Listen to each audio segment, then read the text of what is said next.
चलो भाई बताओ कि कोई रासायनिक बलगति क्या है? रासायनिक बलगति पता है किसी को?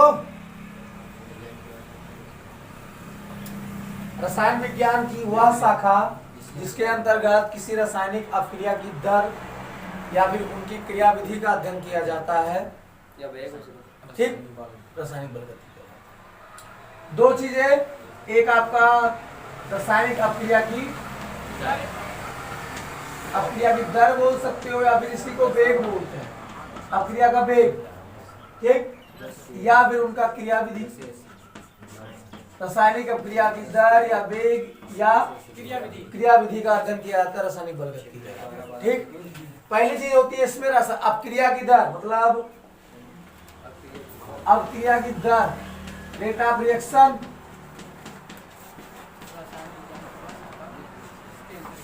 रेट ऑफ रिएक्शन कैसे परिभाषित करेंगे इसको?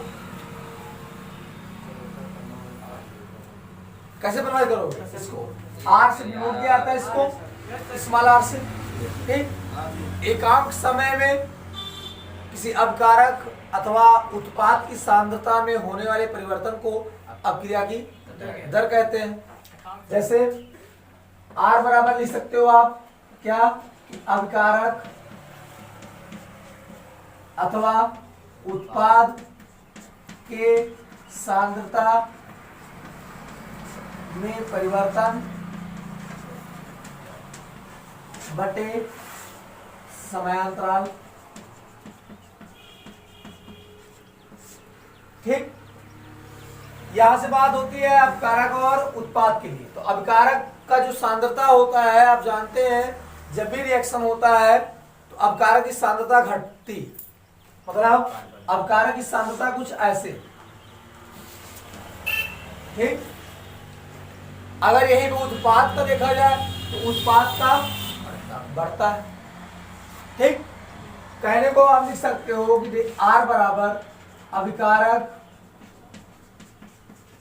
की सांद्रता में कमी, क्या घट रहा है भाई, बटे समयांतराल।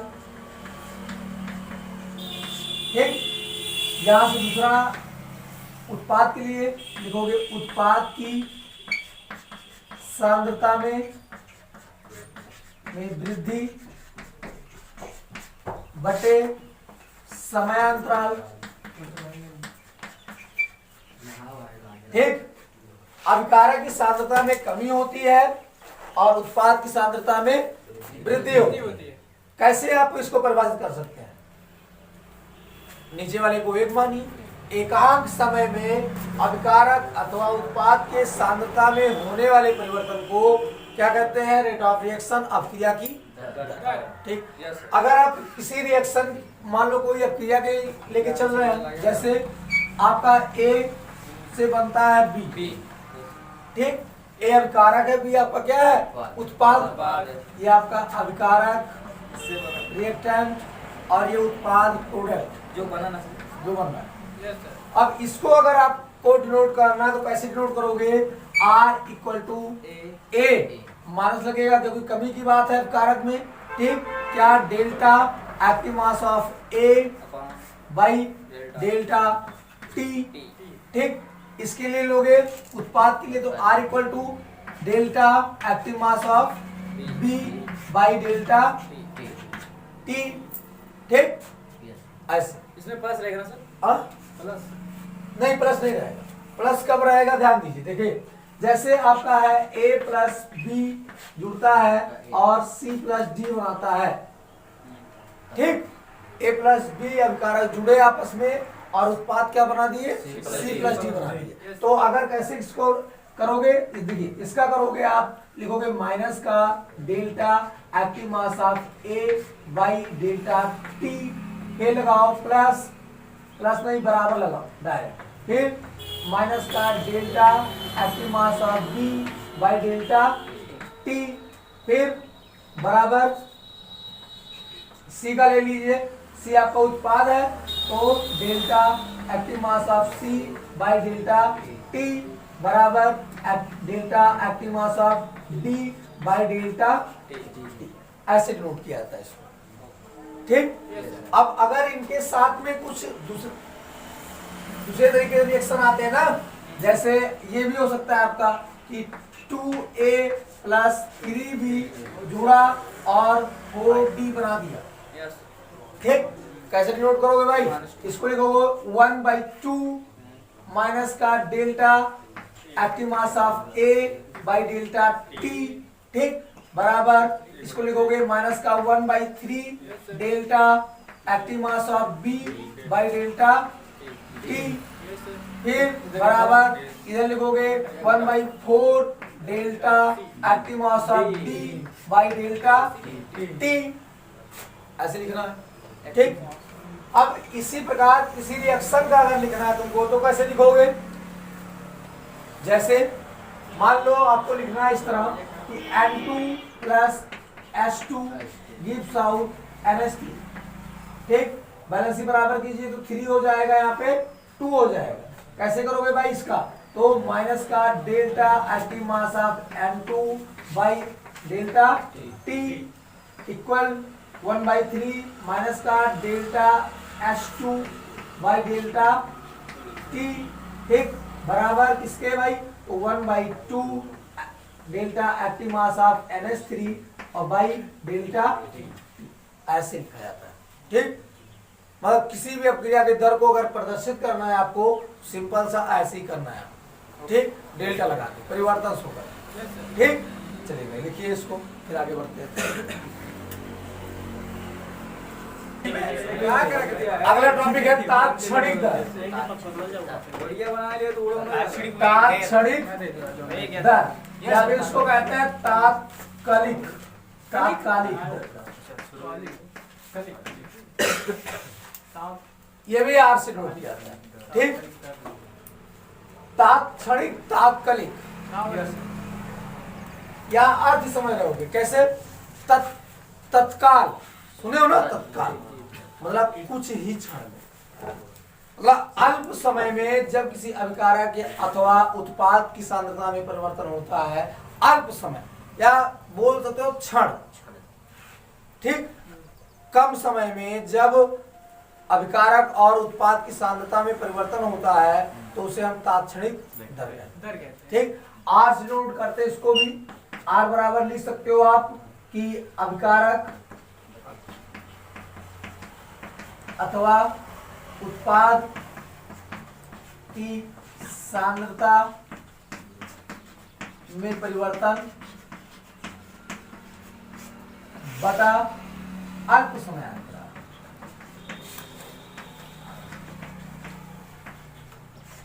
ठीक, कैसे डिनोट करते हैं? तो R इक्वल टू इसको लिखा जाता है D। ठीक, अगर मान लिया जाए अगर किसी कोई रिएक्शन है आपका, A से बनता है क्या? इसको लिखना है तो आप लिखोगे माइनस का D active mass of A by dt। D का मतलब जानते हो, कम से कम के लिए लगता है D। ठीक, बराबर इसका क्या होगा? D active mass of B by dt। ठीक, ऐसे ही अगर मान लो आपके पास रिएक्शन है कि 2a प्लस 3b मिला तो बनाया 4c प्लस 5। अब इसका तात्क्षणिक दर निकालना, कैसे निकालोगे? तो लिखोगे इसका 1/2 माइनस का d active mass of a by dt, फिर बराबर प्लस सही लगाओगे, ध्यान रखिएगा, बराबर 1/3 माइनस के साथ d active mass of b by dt। ठीक, बराबर फिर से 1/4 d active mass of c by dt और बराबर 1/5 d active mass of d by. ठीक, ऐसे किसी रिएक्शन के लिए ले लीजिए, जैसे रिएक्शन है आपका H2 plus O2 2H2O। Clear? बनाना है भाई तो इसको करोगे कैसे? 1/2। ठीक, D active mass of H2 by D T बराबर T active mass of O2 by D T minus के साथ भैया क्योंकि अब कारक है ये, ठीक, बराबर 1/2 D active mass of H2O by D T, ठीक, ऐसे निकालते हैं तात्क्षणिक, ठीक, यस सर। नोट करो।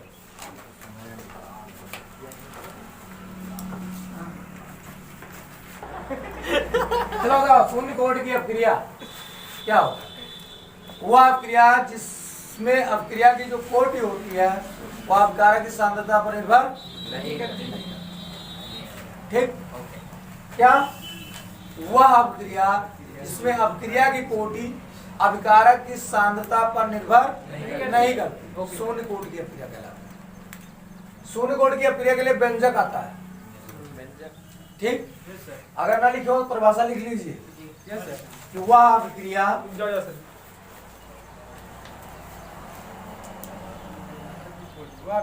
इसमें अपक्रिया की कोटि, जिसमें अपक्रिया की कोटि अपकारक की सांद्रता पर निर्भर नहीं करती, अपकारक की सांद्रता पर निर्भर नहीं करती,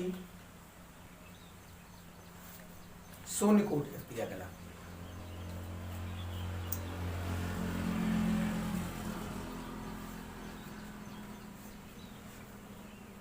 ठीक है, चलो मानते हैं हमारे पास एक अपक्रिया है जो ए से डायरेक्टली आपका प्रोडक्ट बनाता है, ठीक है, इसमें जो प्रारंभिक समय था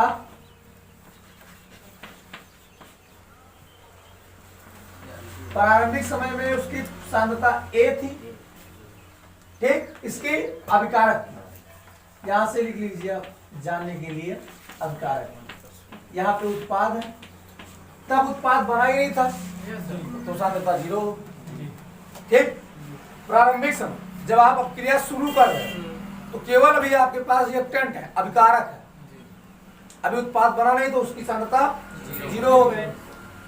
t समय पश्चात, t समय पश्चात मान लीजिए उत्पाद बन गया तो इसकी सांद्रता x हो गया, बचा कितना भाई, ठीक है। अब पहली चीज हम जानते हैं दर नियम से, मतलब वेग नियम से। वेग नियम क्या कहता है? वेग नियम कहता है कि जो r है वो डायरेक्टली प्रोपोर्शनल होता है किसके बराबर, कर दीजिए इसके k into active mass of A, और शून्य कोटि की अपक्रिया है तो पावर 0, ठीक। यहां से रासायनिक बलगतिकी नियम क्या कहता है?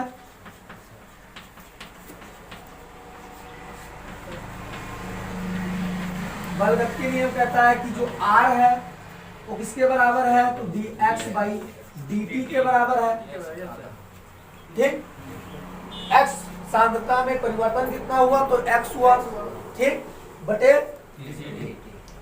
यहाँ पे लिखोगे फर्स्ट इक्वेशन, इसको सेकेंड मान लो, दोनों के r बराबर है, अगर दाहिना पक्ष भी आप बराबर कर सकते हो, लिख सकते हो k इक्वल टू, क्यों, क्योंकि किसी चीज के पावर में 0 है तो उसका मान 1 होता है, ठीक। तो यहाँ से k इक्वल टू कितना पाओगे भाई, dx बाई dt पाओगे, इस dt को इधर लेके जाओ तो k इंटू dt बराबर dx के, समाकलन कर दीजिए, समाकलन करने पर, समाकलन किए तो k इंटू dt बराबर समाकलन dx का, क्लियर, k बाहर हो जाएगा, dt का समाकलन होगा, dx का समाकलन x होता है, dt का आपका t मिल जाएगा बराबर x हो गया, ठीक, या फिर k इक्वल टू लिख सकते हो x बाई टी, ठीक।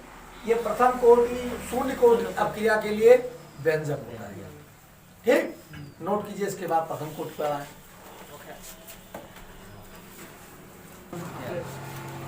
अगला प्रथम कोटि की अपक्रिया, इसका कोई बताओगे परिभाषा? प्रथम कोटि की अपक्रिया वह अभिक्रिया जिसमें अभिक्रिया की कोटि किसी एक अभिकारक की सांद्रता पर निर्भर करता है।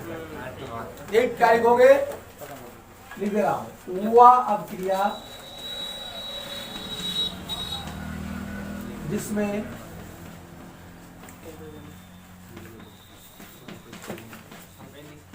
अभिक्रिया की कोटि, फर्स्ट ईयर में तीनों है लेकिन तुम लोग पढ़े नहीं।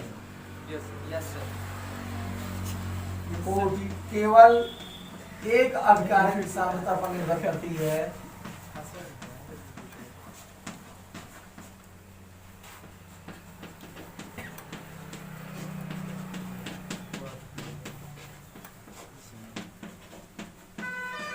निर्भर करती है प्रथम कोटि अभिक्रिया कहलाती है। ठीक,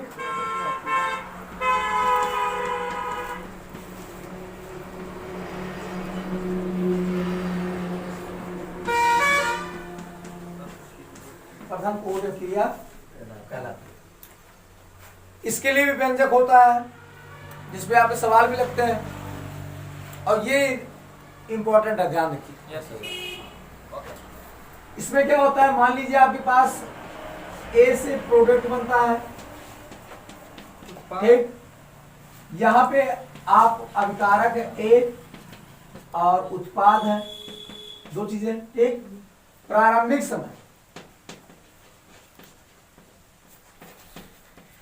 समय में अभिकारक की मात्रा ए है, उत्पाद बना ही नहीं, ठीक। टी समय पश्चात अब उत्पाद की सांद्रता x हो गई और बचा कितना भाई, ठीक। फिर वही काम है कि दर नियम से या वेग नियम से r बराबर k active mass of a power 1, ठीक। यहां से इसको लिख सकते हो आप r equal to k active mass of a, ठीक। तो फिर बलगतिकी के नियम से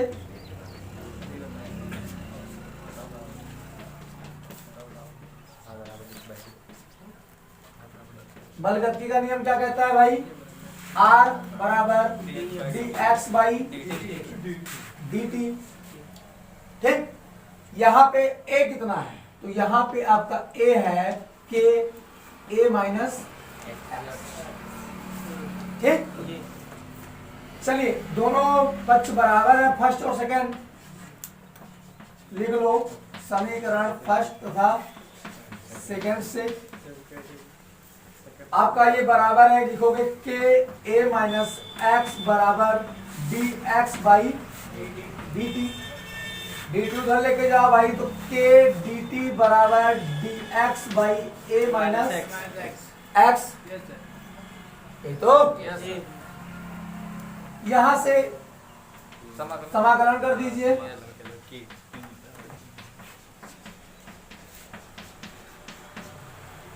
समाकलन करिए, समाकलन करेंगे तो के बाहर हो जाएगा dt का समाकलन बराबर integration of dx by a minus X, ठीक।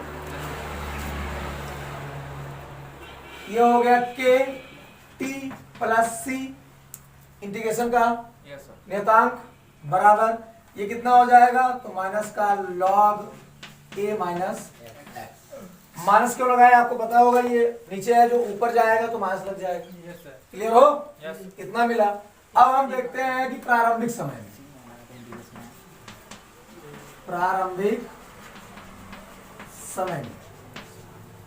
समय में आपका t0 है और x भी 0, क्लियर।